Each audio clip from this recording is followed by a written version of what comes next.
No time for a big, intricate cake?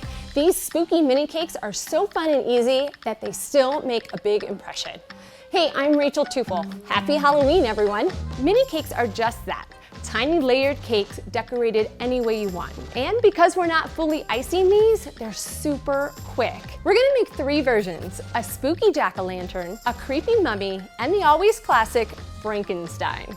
I start with a 1-inch tall sheet cake. Thinner layers bake faster and you don't have to torte it. Depending upon the theme of your mini cakes, you should color the batter to match. I even like to coordinate my colors and flavors. Here I'm using cream de menthe cake for Frankenstein, pumpkin flavor for our orange jack-o'-lantern, and our white mummy is simply vanilla. We're gonna cut 3-inch circles. You'll need 3 layers per mini cake. Now it's time to stack. You could go bigger or smaller. Just be careful not to go too tall or your cake might topple. Just pipe matching buttercream between the layers, then chill them till they're set. Our mummy is a simple white cake wrapped in strips of modeling chocolate. Our first step is to roll out our modeling chocolate to 1/8 of an inch thick. Fondant will work here too, but I really prefer modeling chocolate here.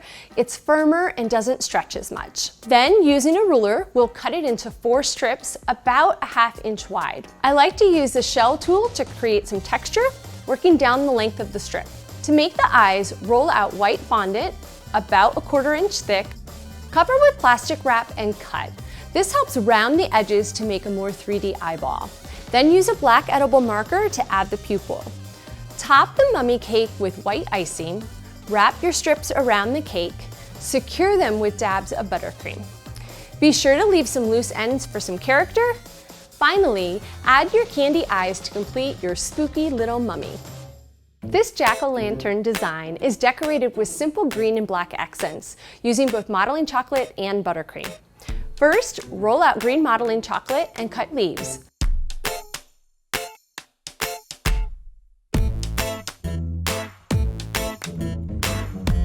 Then snake and roll a thin vine. Cut out his eyes, nose, and mouth using black modeling chocolate and add them to your cake. Just like a real pumpkin, you can design any kind of face that you want, scary or friendly.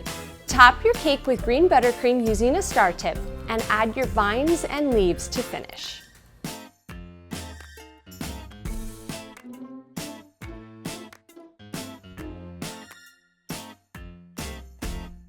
Frankenstein is one of my favorite character cakes. I once created an over-the-top Frankenstein and his bride for a Halloween-themed anniversary cake.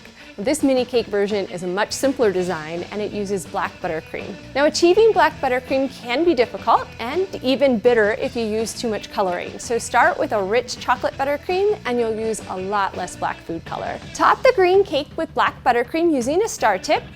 Start at the top and drag down towards his face to add spikes of hair. You can shape it up with a tapered spatula if needed. Use fondant eyes, then pipe on his mouth and nose. Don't forget to add some scars, and then your freaky Frankenstein is ready to party. Now, because these cakes don't have icing sealing all that wonderful moisture in, be sure to keep these in an airtight box until ready to serve. You could make these as a festive dessert or send them home as party favors.